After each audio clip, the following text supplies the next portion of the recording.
وزیر اعظم عمران خان کا اسلاموفوبیا کے خلاف کینیڈیم ہم منصب کے بیان کا خیر مقدم۔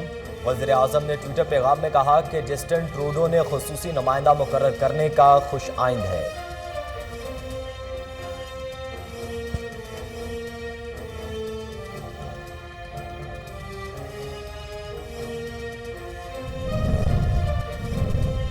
وزیر اعظم کے اسلاموفوبیا کے خلاف آواز اٹھانے کے اثرات آنا شروع ہو گئے۔ کینیڈین وزیر اعظم جسٹن ٹروڈو نے بھی مذمت کی، اسلاموفوبیا کے سدباب کے لیے خصوصی نمائندہ مقرر کرنے کا فیصلہ کیا۔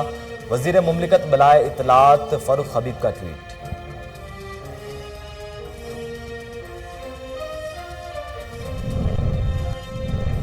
اپوزیشن نے ہمیشہ قومی اتحاد کو نقصان پہنچانے کی کوشش کی، تحریک انصاف 2023 کے بعد بھی عوامی حمایت سے اقتدار میں آئے گی۔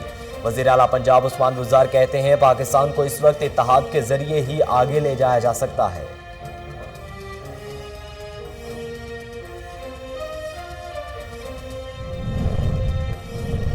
مقبوضہ کشمیر میں ایک اور سیاہ دن، مزید 5 نوجوان شہید، سرچ آپریشن کی آڑ میں کشمیریوں کی نسل کشی جاری۔ بھارتی فوج نے پلوامہ اور بڈگام میں 5 نوجوانوں کو شہید کیا، کئی علاقوں میں موبائل اور انٹرنیٹ سروس معطل، کشمیری سراپا احتجاج۔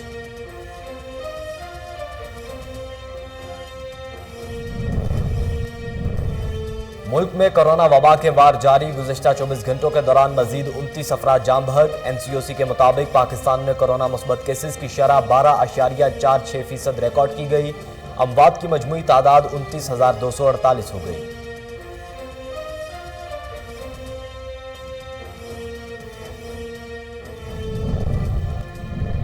چین کی بھی امریکہ کو ممکنہ جنگی تصادم کی وارننگ، امریکہ میں چین کے سفیر کنگ گونگ کہتے ہیں اگر امریکہ تائیوان کو چین سے آزادی کے لیے اکساتا رہے گا تو بیجنگ اور واشنگٹن کے درمیانی عسکری تصادم ہو سکتا ہے۔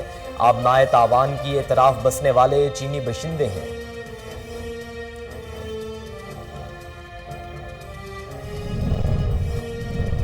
اور پی ایس ایل میلہ، آج 2 ٹاکڑے ہوں گے، اسلام آباد یونائیٹڈ اور پشاور زلمی کے درمیان میچ جاری، کراچی کنگز رات 7:30 بجے قلندر سے مد مقابل ہوں گے۔ پاکستان سپر لیگ میں لاہور قلندر سب سے زیادہ مرتبہ 200 رنز بنانے والی ٹیم بن گئی۔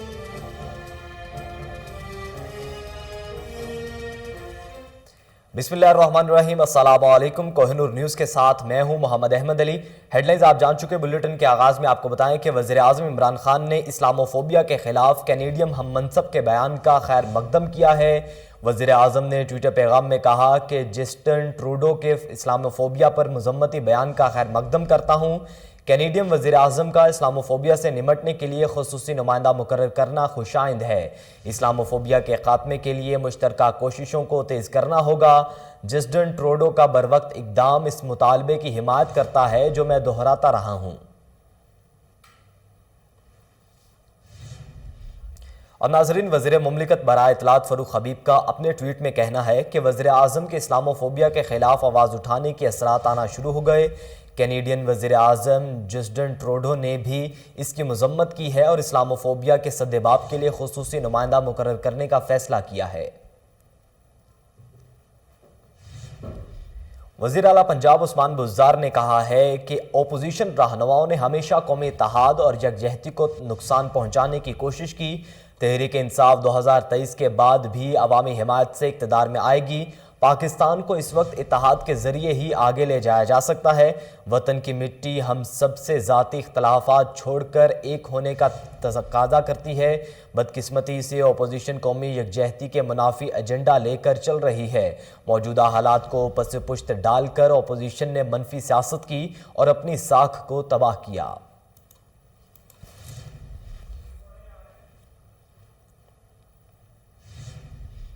اور ناظرین، مقبوضہ کشمیر میں بھارتی فوج نے ظلم کی داستان رقم کرتے ہوئے مزید 5 نوجوانوں کو شہید کر دیا۔ مقبوضہ وادی میں ایک اور سیاہ دن، سرچ آپریشن کی آڑ میں کشمیریوں کی نسل کشی جاری ہے۔ بھارتی فوج نے ضلع پلوامہ اور بڈگام میں مزید 5 نوجوانوں کو شہید کر دیا۔ کئی علاقوں میں موبائل اور انٹرنیٹ سروس معطل ہے۔ بھارتی فوج کے اقدام سے خلاف کشمیری سڑکوں پر نکل آئے اور شدید احتجاج کیا۔ مظاہرین بھارتی فوج اور مودی حکومت کے خلاف شدید نعرے بازی کرتے رہے۔ مودی حکومت کے 2019 میں لاک ڈاؤن کے اقدام کے بعد سے مقبوضہ کشمیر میں انسانی حقوق کی خلاف ورزیوں میں شدید اضافہ دیکھنے میں آیا ہے۔ اقوام متحدہ کی طرف سے بھارتی حکومت کی جنت نظیر وادی میں غیر انسانی سرگرمیوں کے متعدد بار مذمت کی گئی ہے۔ اب کچھ بات کریں عالمی وبا کرونا وائرس کی، تو ملک میں کرونا کے وار جاری ہیں۔ گزشتہ 24 گھنٹوں کے دوران مزید 29 افراد جاں بحق ہو گئے۔ NCOC کے مطابق پاکستان میں کرونا مثبت کیسز کی شرح 12.46% ریکارڈ کی گئی، جبکہ اموات کی مجموعی تعداد 29,248 ہو گئی۔ ملک میں 14,18,011 افراد کرونا سے متاثر ہوئے، 12,88,738 صحت یاب ہو چکے ہیں۔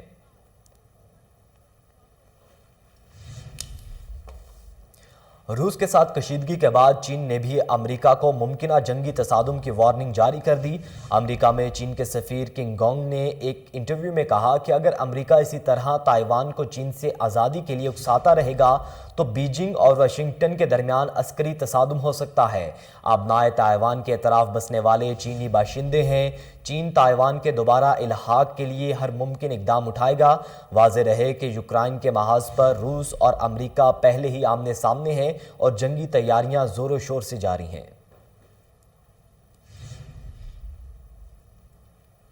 پاکستان تحریک انصاف مذہبی امور ونگ کے زیر اہتمام شہدائے افواج پاکستان کو خراج تحسین پیش کرنے کے لیے تقریب کا اہتمام کیا گیا۔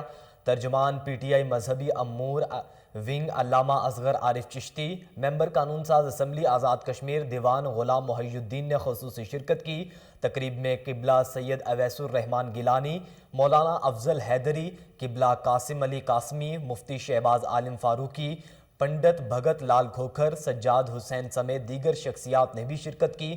تقریب میں سفیران امن علامہ خادم حسین نقوی، علامہ ڈاکٹر رضا محمد شاہ، علامہ قاسم قاسمی، فقیر والی کے درجات کی بلندی کے لیے دعا کی گئی۔ بلوچستان میں شہید ہونے والے پاک فوج کے شہداء کے لیے خصوصی دعا کی گئی۔ تقریب سے خطاب کرتے ہوئے علامہ اصغر عارف چشتی نے کہا کہ شہداء پاک فوج کی قربانیوں کو کبھی فراموش نہیں کیا جا سکتا۔ قیام امن کے لیے پاک فوج کی خدمات قابل تعریف ہیں۔ بلوچستان کے شہداء کو خراج تحسین پیش کرتے ہیں دیوان غلام محی الدین نے کہا کہ دہشت گردوں کے خلاف گھیرا تنگ کیا جائے۔ فوج اور ریاستی اداروں کے خلاف پروپیگنڈا کرنے والے غدار وطن ہیں۔ ناظرین، بچوں کے ساتھ بڑھتے ہوئے جنسی زیادتی کے واقعات میں روز بروز اضافہ ہو رہا ہے۔ لاہور میں سبزہ زار ڈبن پورہ میں استاد نے 13 سالہ طالب علم کو درندگی کا نشانہ بنا ڈالا۔ مزید جانتے ہیں ہمارے رپورٹر عثمان خان سے۔ جی عثمان، آگاہ کیجیے گا۔ جی، اس وقت میں موجود ہوں سبزہ زار کے علاقہ ڈبن پورہ میں۔ بچوں کے ساتھ زیادتی کے جو کیس ہیں یہ دیکھنے میں روز بروز ان میں اضافہ ہوتا جا رہا ہے۔ 13 سالہ معصوم اجمل، ایک ننا پھول سا بچہ، گھر سے مدرسے میں پڑھنے کے لیے جاتا ہے اور وہاں کے جو قاری صاحب ہیں بچے کو زیادتی کا نشانہ بنا ڈالتے ہیں۔ بچہ ہمارے ساتھ موجود ہے، اس سے بات کرتے ہیں۔ السلام علیکم۔ وعلیکم السلام۔ کون سے مدرسے میں پڑھتے ہو؟ سوت القرآن ٹرسٹ، کہاں پہ ہے؟ ایم بلاک، مکہ چوک، ریٹرٹی اسٹور کے ساتھ ہے۔ تو بیٹا کیا ہوا تھا؟ جی، کار صاحب نے ایک بچے کو بھیج کے مجھے بلایا۔ آپ کہاں پہ تھے؟ میں کلاس روم میں تھا۔ اچھا، قاری صاحب نے آپ کو کلاس روم میں سے بلوایا؟ جی، ٹھیک ہے۔ اور مجھے بلا کے کمرے میں گئے ہیں اور کمرے کی کنڈی لگا دی ہے۔ کمرے کی کنڈی لگا کے مجھے بلایا، کہتا ہے کہ پاؤں دبا دو، تو میں نے پاؤں دبائے ہیں جی۔ تو پھر وہ کہتے ہیں کہ ادھر بیٹھو، میں بیٹھا ہوں جی۔ ایسے زیادتی بھی کی ہے جی۔ جی، کار صاحب مجھے ڈراتے تھے۔ کیا کہتے تھے؟ وہ کہتے تھے میں ماروں گا، تو میں ماروں گا، ایسے کروں گا، ایسے کروں گا جی۔ والدہ ہمارے ساتھ موجود ہیں، آئیے ان کی والدہ سے بھی جانتے ہیں۔ السلام علیکم۔ وعلیکم السلام۔ جی، میرا ایک ہی بچہ ہے اور وہاں قاری صاحب نے بہت زیادتی کی ان کے ساتھ اور ہمیں انصاف چاہیے اور کچھ نہیں، یہ بھی انصاف نہیں دیا جا رہا۔ اور وہ شاہ صاحب جو پڑے ہیں وہ جو ہے پریشر ڈال رہے ہیں۔ سر بچے اپنے استاد سے ڈرتے ہیں نا، جہاں پڑھتے ہیں وہ استاد سے ڈرتے ہیں، ہم سے زیادہ استاد سے ڈرتے ہیں سر. تو اس نے اپنی والدہ کو بتایا تھا. اچھا. اس نے مجھے بتایا کہ ہمارے بیٹا کے ساتھ جو ہے نا قاری صاحب نے زیادتی کی ہے، تو اس لیے جو ہے نا وہ ہم تھانے چلے گئے اور رپورٹ درج کروا دی. لیکن ہمیں انصاف چاہیے. ہم وزیر اعظم سے اپیل کرتے ہیں، ہاتھ جوڑ کر اپیل کرتے ہیں کہ ہمارے بچے کے ساتھ جو ہوا ہے وہ کسی کے ساتھ نہ ہو سر. اب آپ کو بتائیں کہ C C P O Lahore Fayyaz Ahmed Dev, D I G operations Lahore Abid Khan کے حکم اور S P Model Town Waqar Azeem کی ہدایت پر فیصل ٹاؤن پولیس کی کارروائی بابر حیات عرف سلطانہ ڈاکو پولیس مقابلے کے بعد اپنے 3 ساتھیوں عرفان، دانیال اور مزمل سمیت گرفتار کر لیا گیا. S H O Faisal town Yasir Bashir کے مطابق ملزمان سابقہ ریکارڈ یافتہ ہیں، جن کے قبضے سے جدید اسلحہ، موبائل فون، لیپ ٹاپ، طلائی زیورات اور ہزاروں روپے نقدی برآمد کر کے مقدمہ درج کر لیا گیا ہے. ملزمان شہر لاہور میں اسلحہ کے زور پر ڈکیتی کی واردات کرتے اور فائرنگ کر کے شہریوں کو زخمی بھی کرتے تھے. پولیس کے مطابق ملزمان کو اس وقت گرفتار کیا گیا جب وہ ڈکیتی کی واردات کر رہے تھے. S H O Faisal town کے مطابق ملزمان نے پولیس پارٹی کو دیکھ کر فائرنگ شروع کر دی، جبکہ پولیس پارٹی نے جرأت اور بہادری کے ساتھ مظاہرہ کرتے ہوئے تمام ملزمان کو اسلحہ اور دیگر مال مسروقہ سمیت گرفتار کر لیا. سینئر پولیس افسران کی جانب سے ریڈنگ پارٹی کے لیے نقد انعام اور سرٹیفکیٹ کا اعلان بھی کیا گیا ہے.